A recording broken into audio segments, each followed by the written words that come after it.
Bienvenue, chers auditeurs, dans ce nouvel épisode de Tâtonnant, le podcast qui plonge au cœur des histoires humaines de plus intimes. Aujourd'hui, nous avons le privilège de nous asseoir avec deux invités extraordinaires, des âmes qui portent la lumière de leur foi dans les coins uniques de ce monde. Vous allez écouter leurs récits, qui seront des témoignages de la puissance de la croyance, de la beauté de la diversité religieuse et de la force de l'unité dans notre humanité commune. Usha et Gloria, merci d'être là aujourd'hui dans Tâtonnant. Nous explorons ensemble les meilleurs de votre parcours spirituel, les racines de votre foi, à la manière dont elle éclaire votre vie au quotidien. Nous nous aventurons également à travers les défis, les triomphes et les questions profondes qui accompagnent le voyage de la foi.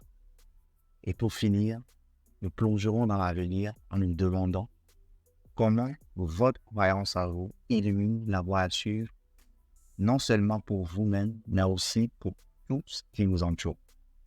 Alors, les auditeurs et auditrices, asseyez-vous, ouvrez grand vos oreilles, mais aussi vos esprits et vos cœurs, car cette conversation promet d'être une exploration profonde, éclairée et émouvante de la foi.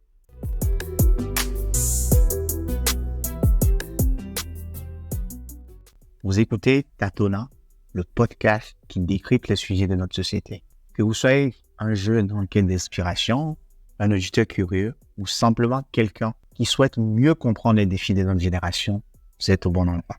Ici, on explore les sujets de notre société tels que la famille, la vie d'adulte, les enjeux sociétaux, la culture et bien plus encore. Je suis votre hôte, Audrey Rode, et bienvenue dans cet épisode.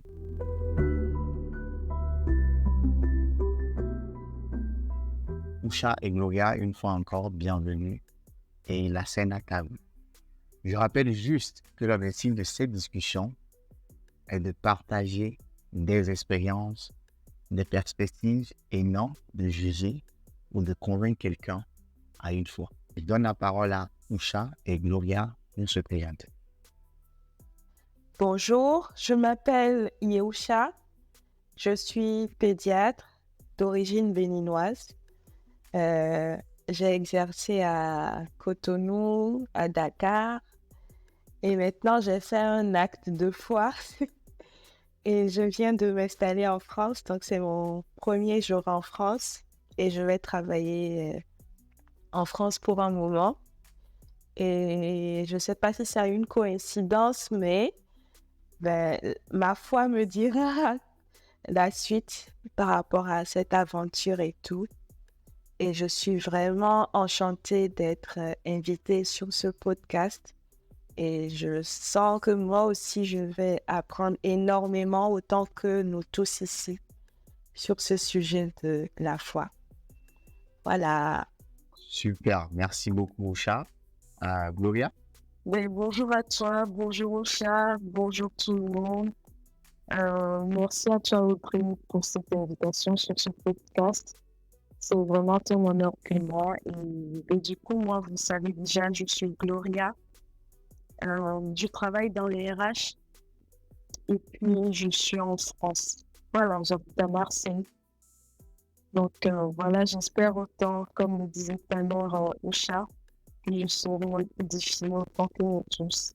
Merci beaucoup les filles pour la présentation et c'est super intéressant que vous allez vous retrouver en France là-bas, lundi, la foi, unité ou pas. Et Usha, ça fait plaisir que bon, ton premier jour dans un nouveau service, on va parler de foi.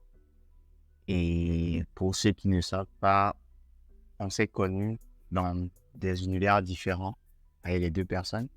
Et Gloria, c'était une camarade de classe, on a fait le primaire ensemble. Et Usha, on s'est connus ici à Dakar. Et ça fait plaisir aussi de les avoir dans cette émission. On va aller dans le vif du sujet. On va parler en général de foi. Aujourd'hui, quand on parle de foi, c'est quoi votre définition de la foi pour nos auditeurs? Comment vous définirez la foi?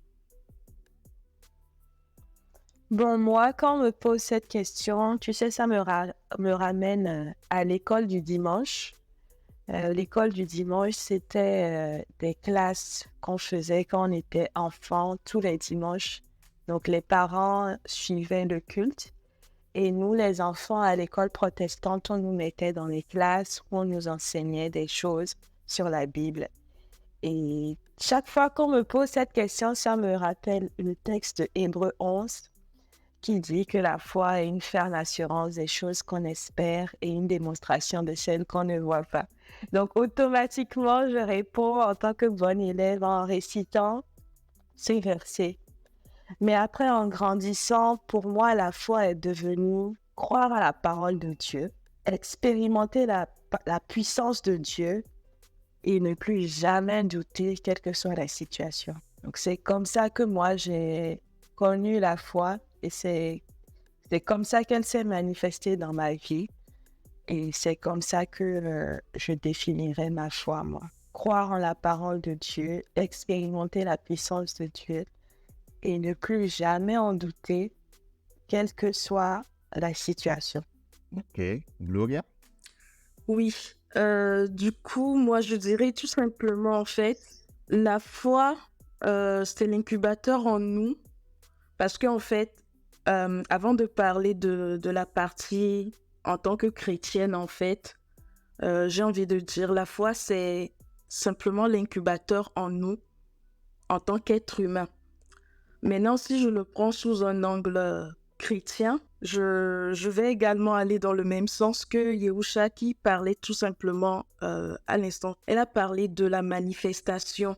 Donc, en fait, si je la rejoins sur ce point-là, je dirais qu'en tant que chrétienne, la foi, c'est voir les choses sous un angle positif et les appréhender de manière à garder espoir, qui, à mon sens, rejoint un tout petit peu la question de la foi dans la Bible, qui est marquée dans Hébreux 11, le verset 1.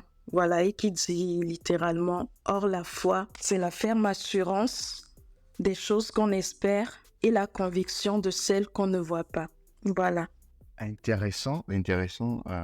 J'aime bien la définition que vous donnez à la fois et j'ai envie de me poser cette question. Alors, aujourd'hui, on est dans un monde où il y a plusieurs croyances et vous avez parlé de quelque chose de la manifestation de la foi. Est-ce que vous pouvez partager avec nous aujourd'hui comment vous, personnellement, vous avez découvert votre foi et comment cela a influencé votre parcours, je dirais, parcours personnel, mais aussi également spirituel. Comment ça s'est passé? Yehusha a parlé tout à l'heure du fait que, voilà, on a parlé d'école du dimanche, etc. Qui sont, voilà, ça me rappelle mes années quand j'étais petit et tout. Moi, je dis, est-ce que c'est à ce moment-là que vous avez découvert votre foi? Comment ça s'est passé?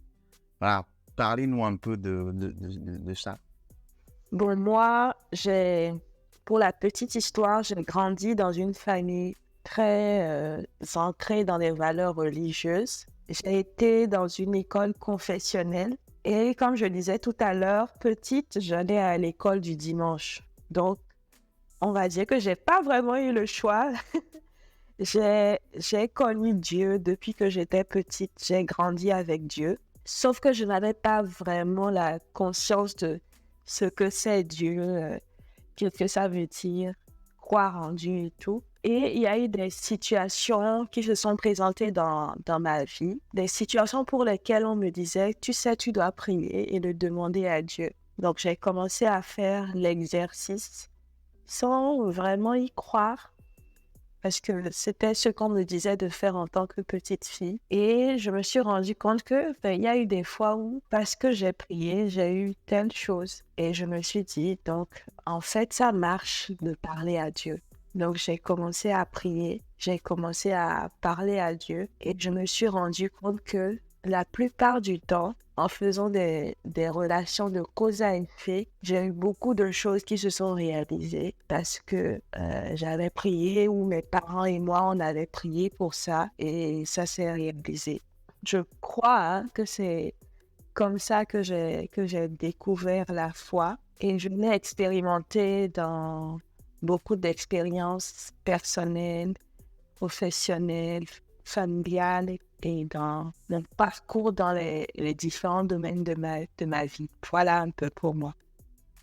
D'accord, d'accord, d'accord. Et toi, Gloria, pour revenir à la même question que j'ai posée tout à l'heure, toi, on a parlé de la manifestation de la foi, comment tu as découvert ta foi et comment ça t'a influencé dans ton parcours, disons, personnel, spirituel. Le parcours de la foi, de la manifestation de la foi, je dirais en fait pour ma part, la foi, ça a une manifestation différente en fait pour chacun de nous. Et en fait, pour ma part, comment j'ai découvert ma foi, il faut dire que c'est toujours pareil, hein. C'est à partir des situations de la vie, de nos différentes expériences de la vie. Et moi, petite, je dirais que ma foi, c'était plus dans mon père. Je mettais plus ma foi dans mon père parce que, comme je disais à l'instant dans la définition de la foi, c'est l'incubateur en fait en nous qui nous permet d'agir. Et petite, moi, l'exemple des fois que j'ai eu, c'était clairement mon père du fait que, ben, pareil, je viens d'une famille chrétienne. Et du coup, en fait, depuis toute petite, j'ai vu mes parents dans la foi, dans l'église, particulièrement mon père, faisant qu'en grandissant, j'ai cette facilité, en fait, d'aller vers mon père quand j'ai besoin de quelque chose, jusqu'à ce que je ne découvre en moi personnellement cette chose que je voyais en mon père. C'est-à-dire qu'à un moment donné, j'ai pu voir en fait en mon être intérieur que je peux avoir ces choses-là par moi-même en faisant confiance. Donc c'est là en fait que je vais revenir sur la question de sentiment en fait, en faisant confiance à mon instinct personnel, à ce que je peux avoir cette chose-là par moi-même, plutôt que d'aller vers mon père pour demander cette chose. Donc, je dirais le parcours de la foi, pour moi, ça a été le confort et le sentiment de sécurité que j'ai eu au fur et à mesure. Et finalement, ben, ça rejoint également la parole de Dieu qui dit sans la foi, il est impossible d'être agréable à Dieu. Parce qu'en fait, à un moment donné dans notre cheminement en tant que chrétien, il faut pour nous, en fait, de nourrir cette foi à un degré pour avoir ce sentiment de confort dans les situations de nos vies qui arrivent, quoi. Merci, merci, merci pour ces éclaircissements sur comment vous avez découvert la foi. Et moi, personnellement, pour revenir un peu sur la question, vu qu'on est dans une discussion, j'en avais parlé dans l'épisode 1 du podcast où je disais, moi, à l'époque, aller à l'église, pour moi, c'était aller voir des amis parce qu'on devait jouer au ballon, on devait manger l'argent de la cotisation qu'on nous a donnée, etc. Et moi, depuis plus de 10 ans ou 15 ans de ma vie, c'était pas vraiment une expérimentation de la foi. Et la foi est venue, comme vous l'avez dit, par rapport aux situations de la vie qui te poussent à les prendre accroche. Moi, je dis, tu t'es accroché à quelque chose que tu vas pas lâcher ou bien qui va pas te lâcher. Moi, pour moi, c'est un peu ça, si je devais donner une définition de la foi, c'est comme un roc sur lequel je suis, où je suis accroché à ce roc-là, où, bon, je ne lâche pas, en fait. En vous écoutant parler aussi, vous avez parlé aussi de situations de la vie. Moi, ce que j'ai envie de dire, c'est que, est-ce que pour vous, quand on a une vie de foi, ça veut dire qu'on n'a plus de problèmes dans la vie? Ou bien, la question, si je le pose en l'envers, est-ce que c'est les problèmes qui font uniquement découvrir la foi? Ou bien je peux être là et découvrir ma foi? Moi, je pense que chacun a une expérience différente. Quand j'essaie de me rappeler le plus loin possible de ce qui m'a fait réaliser que j'ai la foi, j'allais à l'examen, le CEP, le premier diplôme pour entrer au collège, et j'avais été malade. Je ne sais pas ce que j'avais attrapé, mais j'étais malade. Et juste après l'examen, j'ai eu des boutons qui ont apparu sur mon corps. Et en fait, c'était la varicelle. Et quand j'ai eu mes résultats, j'ai eu une très bonne moyenne. Et je me suis demandé, mais comment ça se fait que malgré le fait que j'avais la varicelle et que j'étais un peu fiévreuse, un peu fatiguée, j'ai eu mon examen et je faisais partie des meilleurs dans mon école. Et je me suis dit, ça, c'est un miracle. Ça, c'est Dieu qui m'a aidé à composer. Et à partir de ce moment, je me suis dit, oui, Dieu existe et et je vais croire en ce qu'il dit et je vais lui confier des choses dans ma vie et je vais croire que il est capable de faire beaucoup de choses pour moi. Donc, je crois que c'est comme ça que la foi s'est manifestée. C'était pas vraiment un problème, mais c'était quelque chose qui, à mon âge, enfin, avec la maturité que j'avais, relevait du miracle. Et je me suis dit, non, ça c'est trop fort. C'est un travail de Dieu, forcément. Donc, je crois que les expériences sont variées d'une personne à une autre. Entre-temps, j'ai un ami avec qui je parlais comme ça fortuitement d'une expérience de foi. Et lui, il n'est pas chrétien. Et lui m'expliquait qu'en fait, il a rêvé et qu'il y a un homme de Dieu qui lui a parlé et qui lui a donné des instructions très claires. Et quand il s'est réveillé, il a rencontré l'homme en question et l'homme lui a dit, est-ce que toi, tu m'as vu dans tes rêves? Est-ce que tu m'as déjà vu te parler de tel ou tel sujet? Et il a dit oui. Et puis lui, c'est comme ça qu'il a commencé à croire. En fait, il était déjà croyant, mais il est devenu plus pratiquant dans la religion musulmane après avoir vécu cette expérience-là. Donc, je pense que Dieu se révèle à chacun de différentes manières possibles. Et selon la relation que nous avons avec Dieu, selon les circonstances que nous vivons, que nous traversons dans la vie. Ok, je vois. Je reste toujours avec toi avant de passer à Gloria. Tu as parlé de quelque chose, tu as parlé de pratiquant, tu as parlé de croyant. Est-ce qu'il y a une différence entre être croyant et être pratiquant? Absolument. Mais moi, je pense que j'ai commencé en étant pratiquante avant d'être croyante. Parce que j'étais petite, je suivais les parents, j'allais à l'église. On disait lève-toi, chante, je chante. On disait prie, je récitais le Notre Père. Et autre chose de crucial pour moi, on allait en vacances chez notre grand-mère paternelle. Et pendant les vacances, elle nous réveillait à 6 heures. 6 heures, s'il vous plaît, tous les matins. Et tu n'avais pas vraiment le choix. Tu ne pouvais pas ne pas te réveiller parce qu'elle se met à chanter à 6 heures. Elle chante des cantiques dans toute la maison et elle chante fort. Bon, pas qu'elle chantait mal, c'était pas désagréable, mais écoute, tu es en vacances, tu veux dormir. Et tout ce que tu entends, c'est des chants et tout. Donc, moi, j'ai été obligée, en griffe, de pratiquer la religion avant de croire. Mais après, quand j'ai cru que Dieu existe vraiment, j'ai commencé à croire et ça ne me suffisait pas seulement de croire et d'être chez moi et de me dire oui, je crois en Dieu, je prie. Je me suis rendu compte que être pratiquant, donc participer à une célébration religieuse, peu importe l'église, le lieu de culte où on va, c'est important parce que le fait d'aller sur un lieu de culte, de prier, de recevoir des instructions, de communier avec d'autres personnes, de partager des expériences, de chanter, de faire des choses ensemble, ça édifie ta foi, ça te permet de ne pas être seul dans le parcours de la foi. Et c'est comme si ça te donne une certaine base, une certaine protection dans la démarche de la foi. Donc oui, il y a une différence. Et pour moi, croire et être pratiquant, c'est important dans la marche, dans la foi. Ok, Gloria, je suis à toi. Je pense que tu peux commencer par la dernière question avant d'entamer sur ma première question.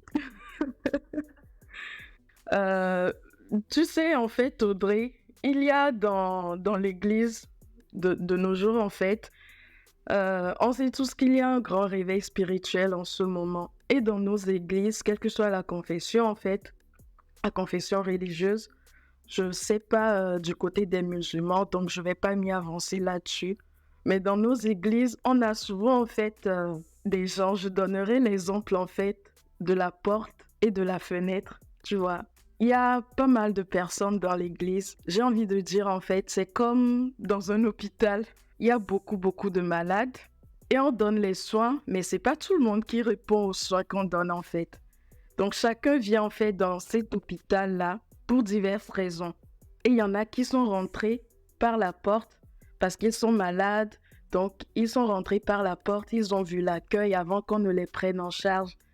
Il y en a qui sont arrivés simplement par la fenêtre juste pour voir ce qui se passe ou pour visiter quelqu'un. Pourquoi je dis ça? Tout simplement parce que particulièrement sur la question de la foi, la personne qui rentre en fait dans cet hôpital et qui a besoin de recevoir les soins, qui est passée par la porte et tout, cette personne aura en fait une réaction différente par rapport à ses soins, indépendamment de sa volonté en fait. Donc c'est pour dire simplement en fait, les personnes qui sont croyants dans l'église, c'est tout un cheminement en fait. Et parfois, c'est pas forcément dans l'église, hein, des croyants dans la vie en général. C'est tout un processus en fait qui s'est mis en place, qui font qu'à un moment donné, ils décident de croire, de ne plus donner place au doute. Alors que si on prend l'exemple des pratiquants, que je vais relier à ceux qui sont rentrés par la fenêtre, c'est qu'ils ont su tout simplement qu'il se passe quelque chose ici. Et voilà, curiosité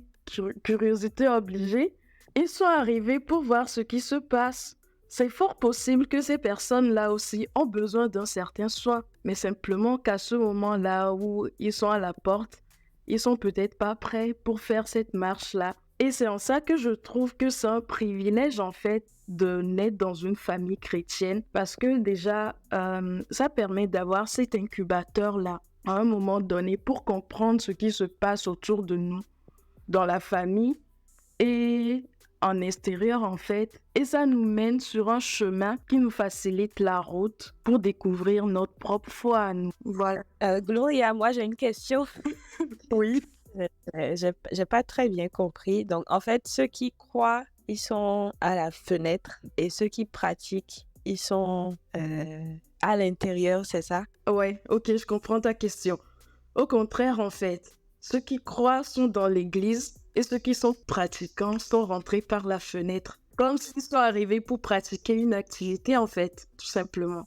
Ok, je vois. Donc, ceux qui sont croyants et pratiquants, eux, ils sont où? Ils sont entrés par quelle porte et ils se situent où? Belle question. Belle question. En fait, Genre, les gens comme moi, par exemple, moi, j'ai été pratiquante depuis que j'étais petite et je suis devenue plus croyante après. Donc, mais ça veut dire quoi? Que je suis passée par la fenêtre? tu étais à la fenêtre et tu voyais tout ce qui s'y passait. À un moment donné, tu as fait ton cheminement pour découvrir ta foi. Ok. Donc, à ce moment, j'ai quitté la fenêtre et je suis passée par la porte, c'est ça? Tu t'es installée même. Et je me suis installée. Ok, oui, ça va. Alors, Audrey, je suis tout à toi pour la suite de ta question, puisque je suis passée de la fin, donc on va remonter maintenant. Mais Audrey, il faut que tu nous dises, toi-même, est-ce que tu es pratiquant ou tu es croyant ou tu es les deux? Ça, c'est une grosse question, hein. Je pense que comme j'ai dit tout à l'heure dans ma définition, et comme vous avez dit, l'histoire de tout le monde est un peu différente. Et je suis comme toi, et toi, au début, on partait à l'église parce que voilà, papa et maman vont à l'église et qu'on va sûrement pour voir des copains en pratique, tu vois. Mais après, quand tu découvres ta voie et que par rapport à une situation de la vie, et moi, pour mon expérience personnelle, c'est par rapport à mon probatoire. Donc, pour ceux qui ne savent pas, au Togo, le probatoire, c'est en classe de première avant le bac. Et c'est un examen où moi, la première année, j'ai échoué. Et j'ai échoué, mais je vous dis la vérité, c'était pas physique, quoi. C'était, une attaque spirituelle et tout. Donc, la deuxième année, quand je repassais le probatoire, on appelle le bac 1, c'est là où vraiment j'ai découvert ma vie de foi. Et c'est à partir de ce moment que j'ai cru en Dieu, au fait que voilà, Dieu existe, il y a la puissance de Dieu qui existe. Et je pense que toute cette deuxième année que j'ai fait, je l'ai fait avec brio.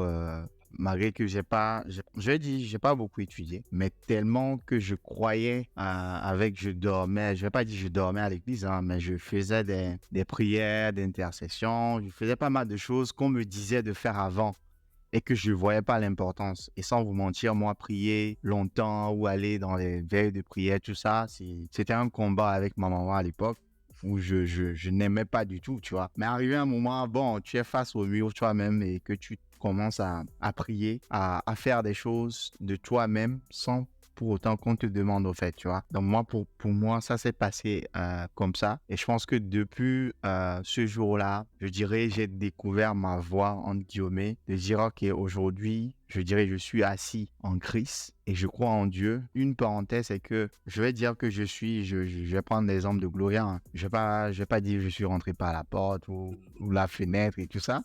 Mais c'est juste que, bon, moi, j'étais dans l'église, mais après, j'ai rejoint les gens qui étaient à la fenêtre pour dire, voilà, de pratiquants à croyants. Et aujourd'hui, je ne dis pas que ma vie de foi ou ma vie dans l'église est clean. J'essaie de jour en jour d'apprendre à affermir ma foi en Dieu et en fonction des situations qu'on va évoluer dans la vie, ta foi grandit, au fait. Et c'est pourquoi je vous ai posé la question tout à l'heure.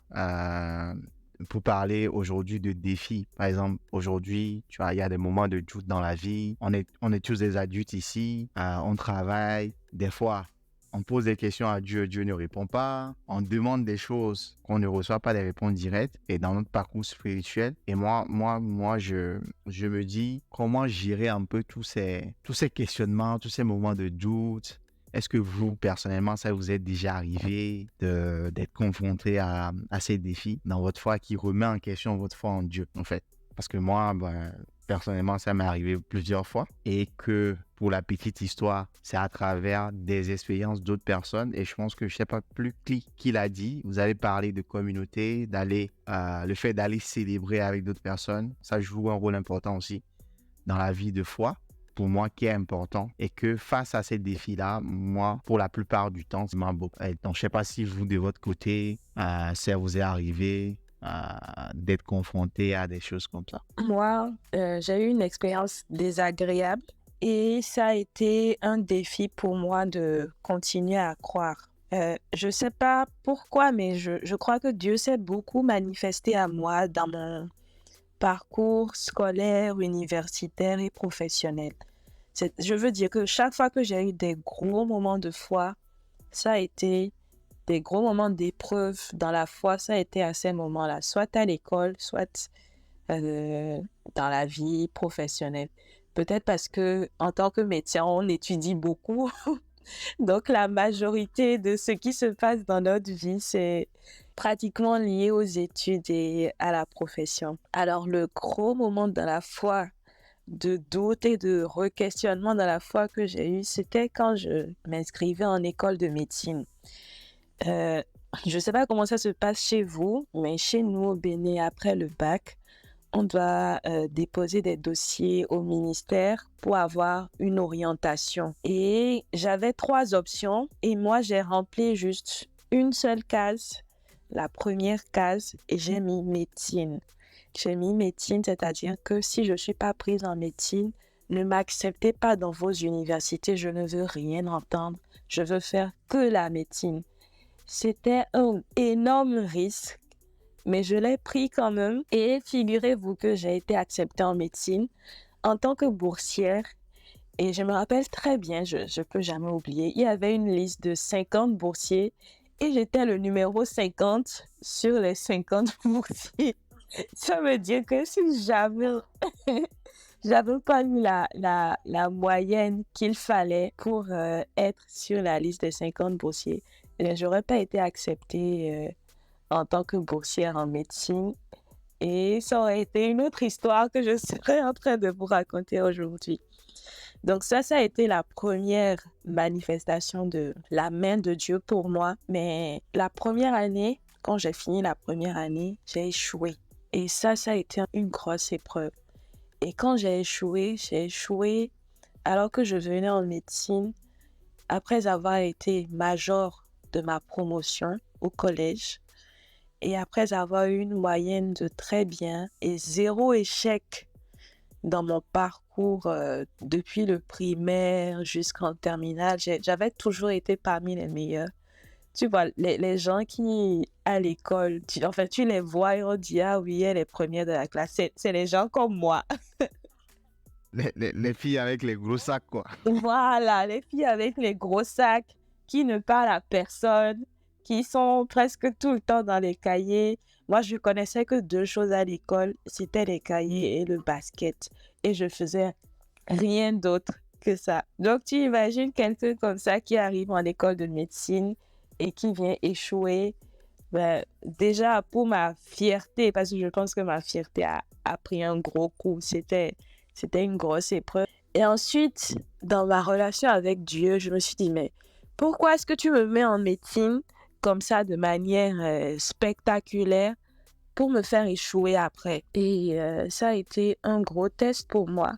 Mais maintenant que je reprends du recul par rapport à cette situation, ça me permet de voir que, en fait, si j'avais eu un parcours sans faute, genre depuis le primaire jusqu'en terminale, puis en année de médecine, ça ne m'aurait pas vraiment permis de donner la gloire à Dieu dans mon apprentissage. J'aurais cru que je suis médecin, je suis qui je suis à cause de ma force, à cause de mon intelligence et de mon savoir-faire en général. Mais alors qu'en fait, c'est Dieu qui me traçait une voie et qui m'apprenait à compter sur lui dans mes études et dans ma vie professionnelle. Et en dehors de cette épreuve-là, j'ai eu d'autres petites expériences comme ça. Mais je crois que le fait d'être passé par cette case de vas-y, échoue d'abord, va doubler la classe, ça m'a permis de me rendre compte qu'il y a des moments où ce ne sera pas ta force et ton intelligence qui vont faire les choses, mais ce sera ta confiance en Dieu qui vont faire la différence. Donc voilà un peu pour ma petite expérience, quelque chose qui a bouleversé ma foi, mais qui en même temps l'a renforcée pour la suite. Ok, super, super, super, super, super, super. Et moi, j'ai envie de dire, hein, j'ai envie de rajouter quelque chose dans ce que tu as dit. Souvent, c'est les élèves qu'on vont détester à l'école dans le sens où vous voulez pas montrer vos devoirs aux gens, vous cachez vos feuilles, etc. Exactement, etc. exactement. Et moi, à l'époque, ça saoulait. Tu vois, les gens, elles sont là, elles veulent pas montrer aux autres, elles veulent toujours être premières de la classe et tout ça. Et je m'asseyais devant. Ah ouais, c'est ça.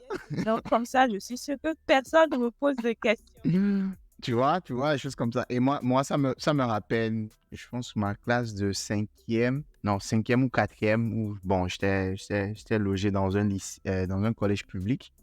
Et un collège public, vous savez, il y a quoi? Il y a 150 personnes dans une classe. Et toi, si tu restes derrière, on avait une fille comme toi, quoi, en fait. Qu'on détestait tous dans la classe parce que, bon, elle était trop intelligente et tout ça. Et moi, je pense que, comme j'ai l'habitude de dire toujours dans la vie, Dieu sait faire ces choses en son temps, en fait, tu vois. Dieu fait les choses pour une raison, pour te montrer quelque chose dans la vie. Et en fonction des épreuves que tu vis, ça permet de renforcer ta foi. Et ça te permet de te diriger vers une route qui a été tracée par Dieu, quoi. Gloria, on revient à toi. Préalablement tracé. C'est vraiment intéressant tout ce que vous racontez parce que ce que ça me dit en fait, c'est que le cheminement de chacun est différent, mais je peux dire que on retrouve en même temps un point commun. Un point commun, pourquoi je dis ça? Tout à l'heure, en fait, je donnais l'exemple de moi qui, petite, ma foi, c'était en mon père parce que c'est l'exemple de foi que j'ai vu. Malgré que j'étais aussi activiste dans l'église, j'y allais parce que mes parents y allaient, j'y allais parce qu'ils m'ont demandé d'y aller. Je connaissais pas autre chose en fait. Mais dans le chemin de vie de chacun, en fait, à un moment donné, il y a, je dirais en fait, cette insatisfaction qui arrive. On a envie d'évoluer, on a envie de découvrir autre chose, on a envie de grandir. Sans avoir conscience, hein, mais j'ai envie de dire que dans vos exemples avant, en fait, j'ai pu repérer à un moment donné ce sentiment d'insatisfaction qui vous ont poussé à aller plus loin que ce que vous avez à un instant T. L'expérience que j'ai eue personnellement et qui m'a vraiment et qui a vraiment chamboulé en fait mon parcours dans la foi. Qu'est-ce qui s'est passé? Ben, il faut savoir que actuellement je suis en France et j'ai quitté le cocon familial autour de mes 20 ans par là, il y a une dizaine d'années. J'étais en internat à un moment donné, j'étais face à la vie sans avoir conscience en fait que j'avais déjà commencé un cheminement spirituel de part que j'étais activiste dans le chemin que mes parents m'ont montré. Donc, en fait, il s'est passé qu'à un moment donné, j'avais ce manque-là, ce sentiment d'insatisfaction et qui faisait qu'en plus, le fait que je ne sois plus aussi proche de mes parents, il fallait à tout prix, en fait, me perdre pour pouvoir retrouver mon chemin. Il y a une parole dans la Bible qui dit « Dieu a mis une mesure de foi en chaque être humain. En chaque être humain, Dieu a mis une mesure de foi. » Faisant que, si je reprends l'exemple de quelqu'un qui est très pratiquant ou quelqu'un qui est juste croyant mais qui ne va pas à l'église ou quoi, cette personne aussi, elle a une mesure de foi en son être intérieur. Donc en fait, l'expérience dont je parlais qui a vraiment chamboulé ma vie, ce n'est pas du tout relié à mes études ou voilà, je dirais tout simplement que c'est les relations de la vie, les relations humaines, l'amitié, les premiers amours. Et en fait, à un moment donné de mon chemin de vie, vers mes 20 ans par là, j'ai rencontré en fait une personne, une très belle personne. Très, très rapidement, en fait, on est devenus amis. Une très belle amitié, malgré nos différences et tout. Et cette personne, rapidement, très vite en fait, je l'ai rencontrée et très vite, elle est tombée face à la maladie. Et malheureusement, cette personne, elle s'est battue corps et âme. Et finalement, en fait, elle n'a pas eu gain de cause face à ce combat-là. Et après ça, en fait, j'étais tombée dans une dépression profonde et qui finalement a impacté que ce soit mon cursus professionnel, mes études, ma relation en fait avec les autres en tant qu'être humain et même ma relation avec Dieu. Parce que jusque-là, en fait, j'ai toujours eu l'exemple de ce Dieu-là vers qui, quand tu vas, tu lui demandes quelque chose, il est bon et gentil pour te le donner, tu vois. Et là, en fait, pendant ce combat-là, en fait, de cet ami, j'ai mis ma foi, en fait, en œuvre. Je ne sais pas combien de prières j'ai fait, mais malheureusement, cette personne n'est pas restée. Et ça, je voulais vraiment comprendre comment le bon Dieu, tu vois, comment le bon Dieu, gentil, doux, compatissant, le seul Dieu qu'on m'a montré, en fait, et que jusque-là, me donne ce dont j'ai envie, que ce soit au travers de mon père ou que ce soit par moi-même. Mais en son temps, il me donnait, en fait. J'avais pas ce doute-là. Et là, en fait, j'ai eu cette épreuve-là qui me permet de voir que Dieu, il agit à sa façon, tu vois. Il agit à sa façon. Et c'est en ce moment-là qu'il fallait que moi, je mette le plus ma foi en œuvre. Sauf que à ce moment-là, j'ai pris un coup. Donc, dépression et tout ce que tu veux, en fait, est arrivé. Et j'ai dit une chose dans mon cœur, ce dont je parle, en fait, ça a duré pratiquement 2 années, hein. 2 années, pratiquement. Et pendant ces 2 années-là, en fait, je cherchais à comprendre qui est Dieu. J'étais plus cette personne-là qui allait à l'église pour y aller. Je voulais vraiment qu'il se révèle à moi, en fait. Et chaque jour, je le cherchais, mais j'avais pas de réponse. Je sais très bien que je n'irai pas ailleurs, je ne mettrai pas ma foi en autre chose. Mais là, en fait, c'est comme s'il y a un problème entre lui et moi. Il faut qu'il s'explique, tu vois. Il faut qu'il m'explique qui il est. Je veux savoir qui il est, en fait. Et de fil en aiguille, et faisant les choses toujours à sa manière, il m'a donné une parole à un moment donné. Alors que je m'y attendais même plus du tout. J'ai repris l'église au bout de 2 ans par là. J'ai repris l'église, je partais à l'église, je revenais. Mais je sentais toujours cette insatisfaction-là.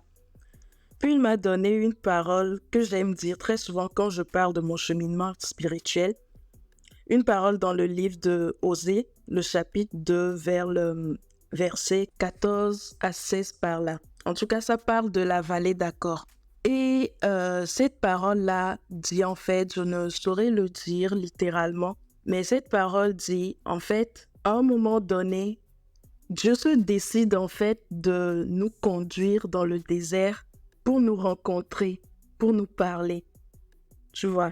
Et en fait, à la fin de ce verset-là, il dit, à ce moment-là, après ce jour-là, en fait, tu ne m'appelleras plus mon maître, mais tu m'appelleras mon mari. Et quand j'ai lu ce passage-là, je me suis dit, waouh! Donc en fait, ça a été son choix de me faire passer par ces épreuves-là Wow. pour que je puisse découvrir qui il est et de rentrer en cette communion, tu vois, de ne désirer que lui, quoi, tu vois. Et c'est en ça que je dis, nos exemples à tous, nos expériences de vie à tous ne sont pas pareils, mais il y a ce point commun-là qui rejoint en fait le sentiment d'insatisfaction et une situation qui fait qu'à un moment donné, tu es obligé de mettre ta foi en œuvre pour comprendre ce qui se passe dans ta vie finalement.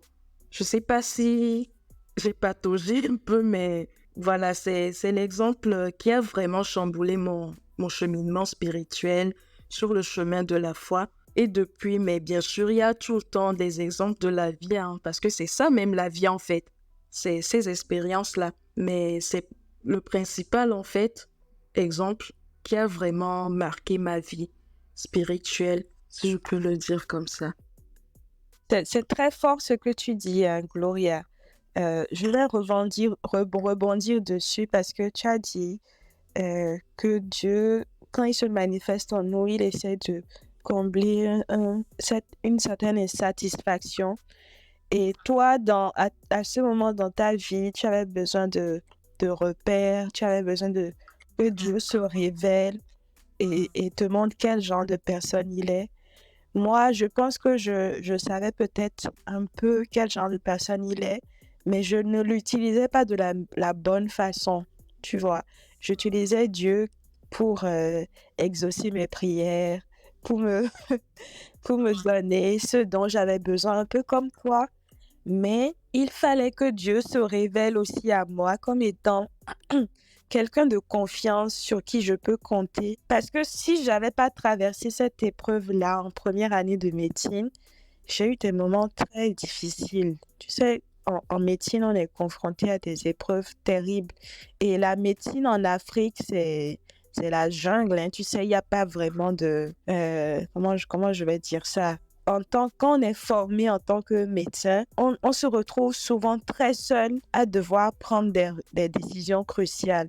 C'est-à-dire, il y a pas le prof n'est pas là, l'assistant n'est pas là. Tu es seul en tant qu'étudiant en train de devoir gérer la vie de quelqu'un, des enfants d'autrui.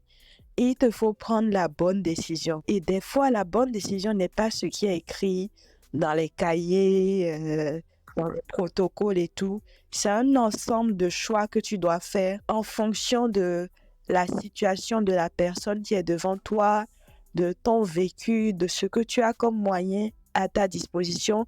Et souvent, on a très peu de moyens à notre disposition. Il y a eu des moments où j'ai dû agir genre de manière instinctive. J'ai dû écouter la voix de Dieu dans mon cœur et agir, pas forcément de manière carrée comme les papiers le disent, mais prendre des initiatives qui devaient être décisives pour la vie de quelqu'un.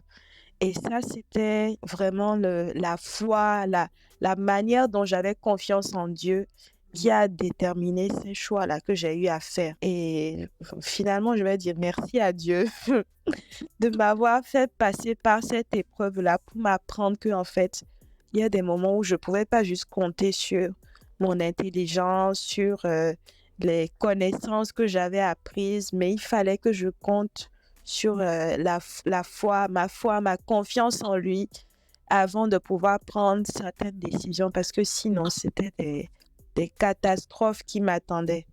Ce que tu dis me fait vraiment écho par rapport à, tu vois, quand tu dis, tu dois prendre certaines décisions et parfois ces décisions-là, c'est pas forcément ce qu'il y a d'écrit. Et en fait, j'ai envie de dire, c'est exactement, en fait, si je peux le mettre en griffe, dans notre cheminement spirituel, en fait, Dieu a déjà mis une mesure de foi en chacun de nous, de par ce que sa parole nous dit. Et en fait, pour chacun de nous, à un moment donné, en fait, de par comment on nourrit, en fait, cette mesure de foi en nous, entre guillemets, le taux de Dieu augmente, ça croît en nous, en fait. Et finalement, devant ces situations-là, c'est pas simple, c'est pas facile, mais on n'arrive toujours pas à s'en sortir de par le fait que, on nourrit notre foi et on fait confiance à cet incubateur, en fait, finalement, en nous. Exactement. Intéressant, tout ce que vous avez dit. Et moi, j'ai bien envie en vous écoutant, j'ai bien envie d'ajouter une phrase. On dit une foi sans œuvre est une foi morte. Je ne sais pas si vous connaissez la phrase là. Et moi, pour moi, l'œuvre en soi, ce n'est pas faire. Tu as travaillé dans l'église et autres là, mais l'œuvre aussi, c'est en nous, au fait. C'est-à-dire, comme tu as dit tout à l'heure, nourrir, c'est cet incubateur qu'on a en nous, en fait, le nourrir la foi. Et comment nourrir cette foi-là, c'est, voilà, à travers la prière face à des situations. Et nous, chrétiens, je parle de gens, hein, je sais que je parle des chrétiens, on a cette tendance à se dire, et en vous écoutant aussi, on a cette tendance à dire, ah ouais, bon, à chaque fois quand je vais aller demander à Dieu, Dieu va me donner. Donc, ce qui veut dire qu'on a ce schéma-là en tête que Dieu, c'est un Dieu qui est bon. Donc, tout le temps, quand je vais venir, il dit, papa, je veux 100 francs, il va me donner. Papa, je veux 200, il va me donner, tout ça. Et moi je fais souvent c'est pas une bonne chose, mais je fais souvent la comparaison entre nos parents et Dieu. Et vous savez, dans la Bible, c'est écrit que voilà, nos parents, ce sont nos premiers, c'est notre Dieu sur terre. Et on dit, respectez vos parents, c'est le seul commandement avec une récompense, comme on dit, respectez vos parents pour vivre longtemps. Et dans cette comparaison-là, je dis toujours, à chaque fois quand je vais voir ma maman ou mon papa pour me dire, OK, donne-moi un truc, des fois ils me donnent, des fois ils me donnent pas, tu vois. Et des fois, ils te donnent des raisons, des fois ils te donnent pas de raisons. Et moi, à chaque fois quand je pense à ça, et je demande un truc à Dieu, Dieu ne me donne pas, je dis, OK, bon, c'est un parent, il sait ce qui est bon pour moi, donc je le laisse faire ce qu'il a à faire, en fait. Et je dis, dans toutes les épreuves plutôt, qu'on va vivre et qu'on a déjà vécu, c'est pas facile. Parce que dans la vie, on est des êtres humains. Et c'est là où j'aime bien l'exemple de Gloria, où tu disais, le taux de Dieu en nous grandit. Et il y a une phrase qu'on me disait au catéchèse à l'âge de 16 ans, 15 ans, où on me disait, il faut être lourd en Jésus. C'est-à-dire quand on vient te surprendre là, la personne ne peut pas te soulever parce que voilà, tu es lourd en Dieu, tu es lourd en Jésus, quoi, en fait. Et on faisait la blague à l'époque de dire, ah, écoutez, gars, je suis lourd en Jésus et vous ne pouvez pas me transporter. Donc, juste pour dire qu'aujourd'hui, une vie sans expérience, c'est l'idée derrière aussi cette émission-là, de partager des expériences avec d'autres personnes et que la vie, ce n'est pas une route tout droite, mais c'est plutôt des vallées. Quand je marche dans la vallée de l'ombre de la mort, comme on dit, je ne crains aucun mal. Donc, l'idée aussi, c'est que dans la vie, on a vécu des choses, on va vivre des choses, mais c'est cette fois-là qui va nous faire vivre une vie qui sort qui sort de l'ordinaire et qui va dans son sens. Et Gloria, je suis vraiment désolé pour la perte aussi. Et pour la petite histoire, je pense que j'avais un peu remarqué et tout, tu avais complètement disparu des radars, des réseaux sociaux, etc. Et je pense que c'est... J'étais dans le désert, je devais rencontrer Dieu. Non, et c'est tout à fait normal. Et moi, je suis content aujourd'hui que tu aies fait ce travail-là, tu as pu découvrir un peu l'essence même de ta foi et que de continuer ce parcours avec Dieu. On se retire vers la fin de l'émission, mais on va rester un peu là. Et je vais parler un peu des différences religieuses. On est tous dans ce podcast aujourd'hui, des chrétiens et chrétiennes. Comment vous, personnellement, vous abordez parce que vous travaillez avec d'autres personnes? Tu as Ousha, par exemple, tu as travaillé au Sénégal dans un environnement musulman. Gloria, sûrement, tu as eu des amis. Comment vous abordez ces différentes religieuses, que ce soit dans vos relations personnelles, professionnelles, et en particulier si vous avez des convictions différentes? Moi, au début, ça a été très difficile parce que justement, quand je commençais et comme je vous ai dit, j'ai fait l'école du dimanche et vous savez, à l'école du dimanche, on a des animateurs, on a des moniteurs et quand on aborde certaines questions, ils vous font comprendre qu'il n'y a qu'une seule manière de voir les choses, c'est la voie chrétienne. C'est sous-entendu que en dehors de cette voie-là, il n'y a pas un autre moyen de toucher à Dieu et d'être connecté à Dieu et d'être une bonne personne. Donc, quand vous êtes des enfants et qu'on vous donne ce genre d'informations, vous n'avez pas suffisamment de maturité spirituelle et intellectuelle pour interpréter les choses. Et au début, j'ai grandi en croyant que si vous n'êtes pas chrétien, vous n'êtes pas de Dieu, en fait. Et ça a été un peu difficile pour moi, surtout quand je suis arrivée au Sénégal, où j'avais ce background-là de mon enfance qui me faisait croire que tous les autres qui ne sont pas des chrétiens ne sont pas vraiment des enfants de Dieu, sont d'autres types d'enfants de Dieu, mais pas vraiment des enfants de Dieu. Sauf que quand je suis arrivée ici, je suis tombée sur des gens formidables. Enfin, ici au Sénégal, je suis plus au Sénégal. Je suis tombée sur des gens formidables, des gens exceptionnels. Mais je donne un petit exemple. Quand je venais d'aménager à Dakar, je devais aller acheter une bouteille de gaz. J'avais une bouteille de gaz de 12 kilos que je devais recharger et j'habitais au 2e étage. Donc, c'est vrai que je suis très musclée, mais quand même, transporter une bouteille de gaz lourde, aller la recharger, la remonter pleine, c'est un gros effort. Donc, quand j'étais dans la rue, j'étais descendue chez le boutiquier parce que tu peux recharger facilement à la boutique ici, mais le boutiquier, il n'avait pas de gaz. Donc, il me fallait marcher avec ma bouteille de gaz jusqu'à la prochaine station qui était à peut-être 1 kilomètre de là où j'étais. C'était pas très loin, mais il était tard et ça aurait été beaucoup trop d'efforts pour moi. Et je suis tombée sur un monsieur comme ça dans la rue qui a vu que j'étais en difficulté et il m'a dit, écoute ma fille, tiens 2000 francs, prends un taxi, paye le taxi, demande-lui de t'emmener à la station, il te ramène chez toi et il monte la bouteille de gaz pour toi. Mais j'étais choquée, tu vois. Je ne comprenais pas que quelqu'un qui était musulman pouvait avoir cette gentillesse-là, cette grande bonté qui m'avait été présentée comme quelque chose de purement chrétien, tu vois. Et après, j'ai aussi eu des amis qui sont devenus des frères aujourd'hui, qui sont musulmans aussi. Et je me suis rendu compte que, en fait, quelles que soient nos croyances, nos confessions religieuses, nous sommes tous des enfants de Dieu. Et Dieu nous aime tous de la même manière, peu importe comment est-ce que nous croyons en lui. Et si Dieu nous aime tous de manière équitable, peu importe les choix religieux que nous faisons, ben nous aussi, nous avons l'obligation d'aimer ceux qui sont autour de nous de la même manière, comme étant des créatures de Dieu, d'abord, et ensuite comme étant des gens que Dieu aime.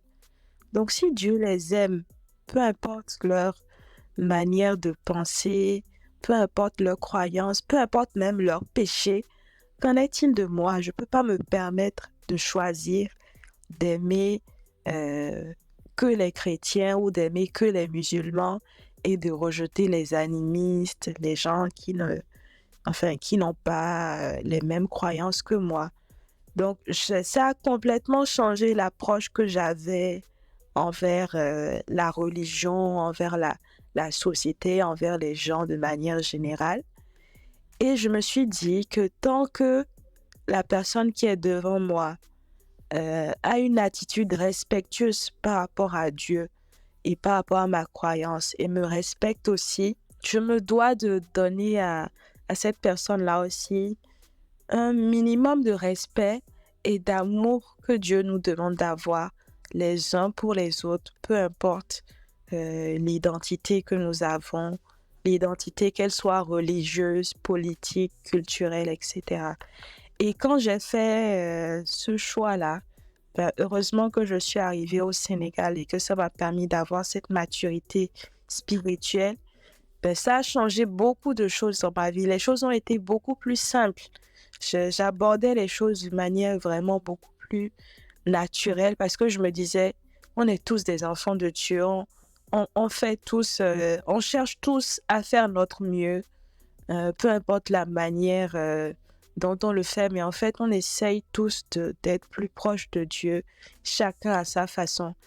Et dans ma vie, de manière, dans tous les domaines de ma vie, je pense que ça m'a beaucoup aidée parce que je travaillais avec des gens qui n'étaient pas forcément chrétiens, pas forcément musulmans. Et ça a été beaucoup plus facile de les voir en tant qu'enfants de Dieu en général et d'entretenir de bons rapports avec ces gens-là en les voyant tout simplement comme des enfants de Dieu. Donc voilà un peu pour mon expérience. Ok, je vois, intéressant. Gloria?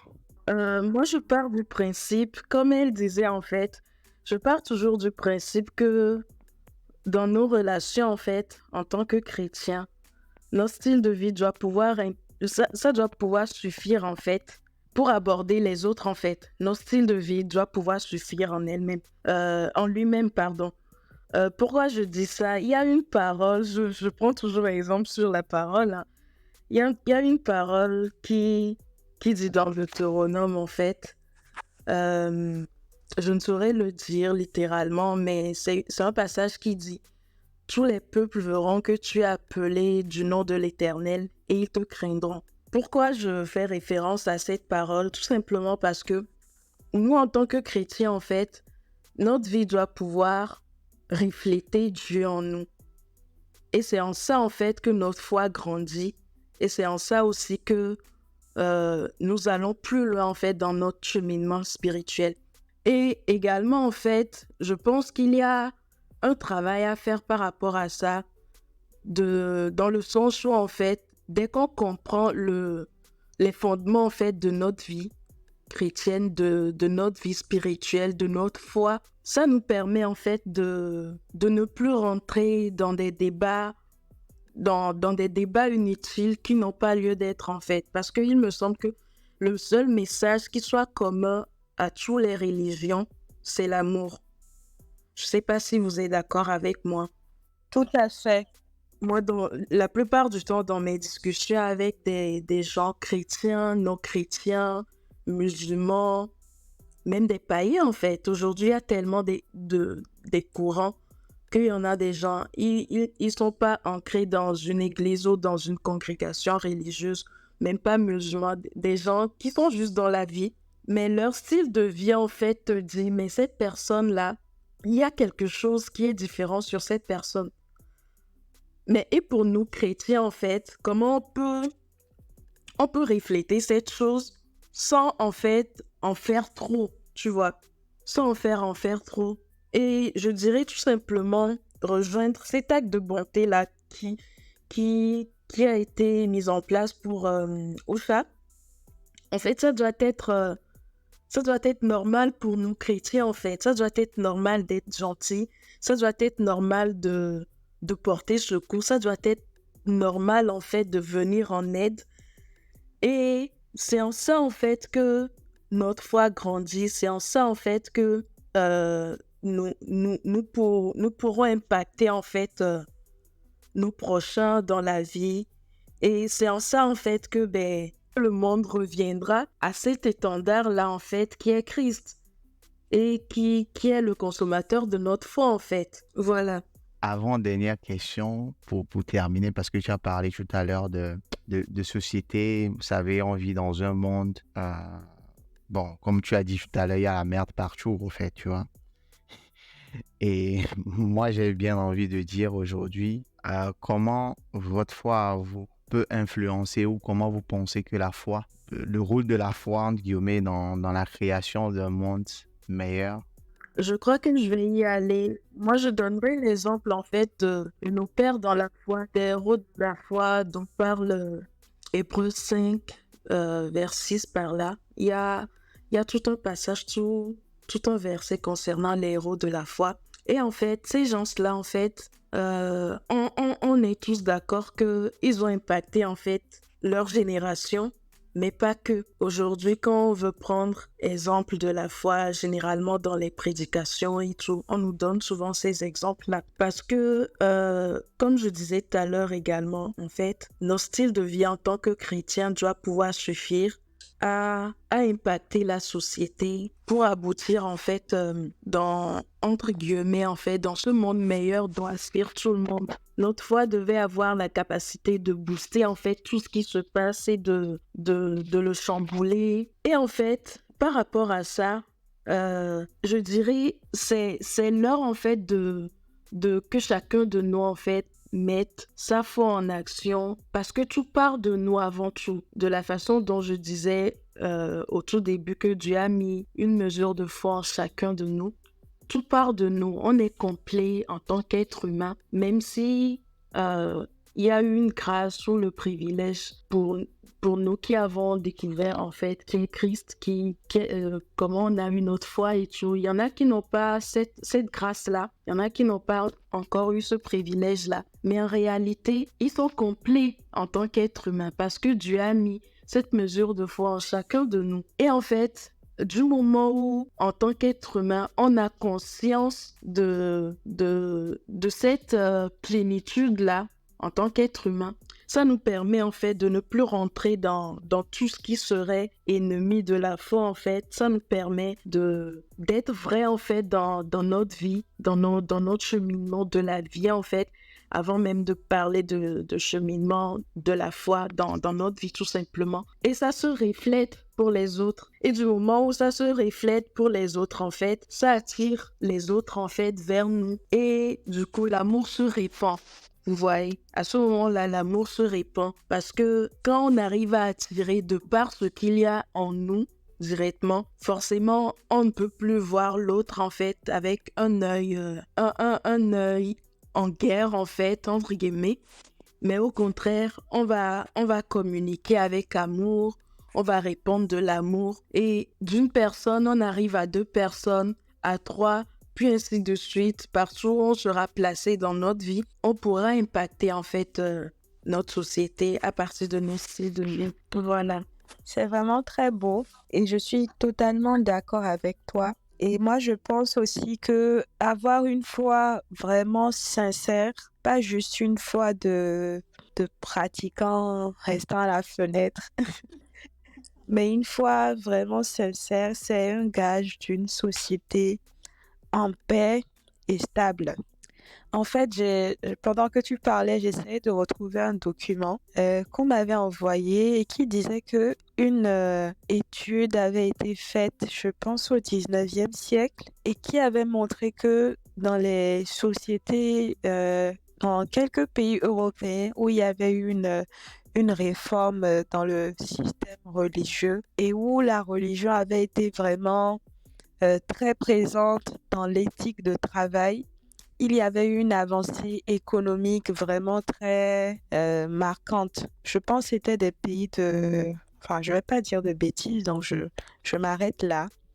Mais il y a déjà eu des preuves que des pays qui ont vraiment eu une éthique de travail, d'inspiration religieuse, ont eu des progrès, que ce soit sur le plan économique, sur le plan social, de manière générale. Malheureusement, aujourd'hui, j'ai l'impression que les religions ont échoué à faire tenir ce rôle de garder la société de manière en paix, de manière stable. Parce qu'on voit que, contrairement à ce qui s'était passé avant, les religions ne sont pas vraiment des modèles dans la société, mais au contraire, c'est dans les églises, les mosquées, les milieux religieux qu'on voit des scandales.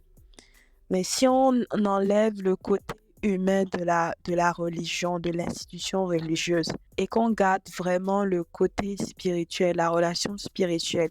Et si chacun essayait d'agir en tant qu'enfant de Dieu, en tant que euh, quelqu'un qui est, quelqu'un qui a pour patron Dieu lui-même, que ce soit au travail, que ce soit dans la société, que ce soit à la maison, je suis sûre que en ayant cette crainte de Dieu, cette crainte de son grand patron là, on va agir avec beaucoup plus de conscience, beaucoup plus de rigueur, beaucoup plus d'amour les uns envers les autres et pour nos pays en général. Et pour moi, si chacun et chacune d'entre nous est un homme ou une femme de foi, c'est ça la différence qu'on va apporter dans le monde. C'est qu'on va agir euh, et travailler, faire tout ce que nous faisons en le faisant pour Dieu. Et si on le fait pour Dieu, ça va vraiment faire la différence par rapport à ce qu'on voit aujourd'hui dans notre monde. Et moi, je ne me prends pas comme modèle, hein, mais les périodes où je me sens vraiment très proche de Dieu, j'essaye de parler différemment, de travailler de manière plus consciencieuse. J'essaye aussi de faire des dons, du volontariat quand je peux. Mais je me dis, si tous les jours, je me sens connectée à Dieu comme ça, et tous les jours, j'essaye de faire les choses inspirées de Dieu comme ça, forcément, ça va apporter un plus à la société. Et si tout le monde travaille dans cette optique-là, je me dis que forcément, notre société va mieux se porter. Ok, super intéressant. Ma toute dernière question pour vous serait aujourd'hui, vous êtes des futures mamans de demain. Comment envisagez-vous l'avenir de votre foi et comment souhaitez-vous transmettre à la génération qui arrive? Moi, je vais commencer. Moi, je pense que l'un des plus beaux cadeaux que mes parents m'ont fait, ça a été le don de la foi, donc une éducation religieuse, et puis l'accès à une éducation de manière générale, donc aller à l'école, faire des études et tout ça. Mais j'ai mis l'éducation religieuse au premier plan parce que quand vous traversez des déserts, comme Gloria l'a dit, des moments de déception, des moments d'épreuve, je pense que la foi fait vraiment une différence dans la manière dont vous gérez tous ces événements-là. Et moi, je souhaite vraiment que ma foi grandisse et que je puisse aussi la transmettre à mes enfants et que je puisse leur donner cet outil-là qui n'est pas juste croire en Dieu, dire oui, je crois en Dieu, oui, je suis une bonne personne, non, mais qui est un outil qui aide vraiment dans la vie pratique de tous les jours. Parce que je peux me décevoir en tant qu'être humain, je ne suis pas parfaite, je vais faire des erreurs.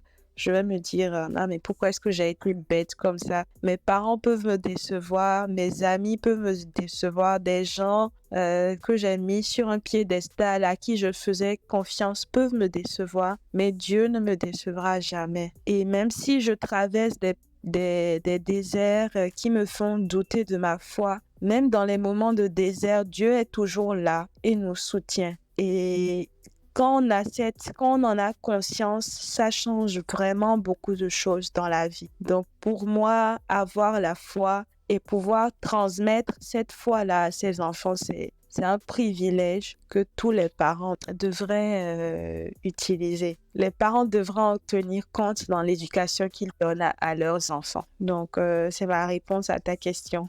Gloria.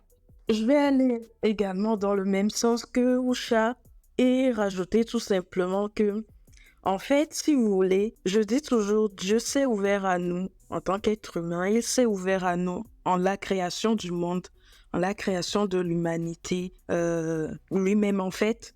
On ne peut pas trouver pleinement sa voie, son chemin de vie qu'en revenant vers lui, vous voyez. Le problème, c'est que depuis la nuit des temps, en fait, l'Église se bat, tout ce qui est religion se bat en fait contre la tendance de limiter la foi et la spiritualité de l'être humain à quelques coutumes, quelques pratiques.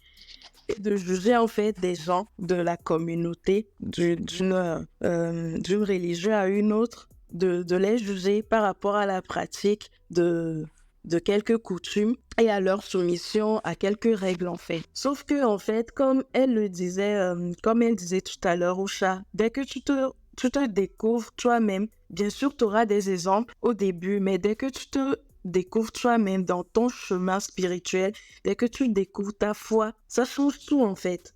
Ça change tout.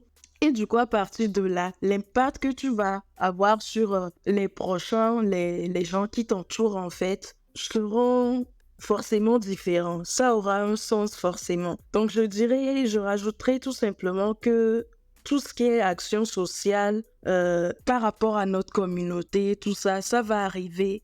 Ça va en fait revenir donner une profondeur à notre spiritualité. Et bien évidemment, en fait, il n'y a pas d'engagement sans discernement, sans effort. J'ai le besoin en fait de grandir dans notre spiritualité pour arriver à impacter. Voilà, et l'impact aussi, ça peut être tout simplement les exemples que je donnais tout à l'heure. Être d'une aide en fait à quelqu'un qui a besoin de nous, refléter tout simplement Dieu dans nos actions pour impacter l'autre. Et en fait, si on arrive à la question de notre futur, de nous de demain, de nous en tant que maman, de nous en tant que, voilà, des gens, en fait, qui portent la société de demain, mais c'est ces petites actions-là aussi qui viendront donner de la profondeur à notre foi. Voilà.